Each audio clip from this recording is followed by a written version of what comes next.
How to download Trust Wallet on Android. Hey everybody, welcome back to Official Help Desk. In today's video, I'm going to show you step-by-step process of how you can install or download Trust Wallet in your device. So without any further ado, let us get started. Head over to your Play Store and at the top search bar, simply type in Trust Wallet.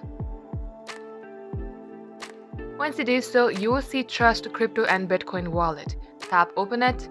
Now this is the application that you should have in your device. To install it, tap on Install. And once you see this open icon, tap onto it. Tap on Get Started.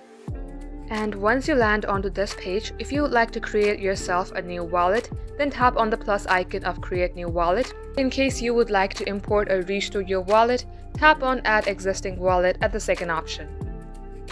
Just like so, this is how you can install or download this application in your device. That wraps up today's tutorial. If you would like to see more videos on this topic, then all you have to do is comment down below and we will make a video on that topic. In the meantime, do like this video and subscribe to our channel, and don't forget to hit the notification bell icon to never miss an update from us. Thank you for watching, and I'll see you in our next upload.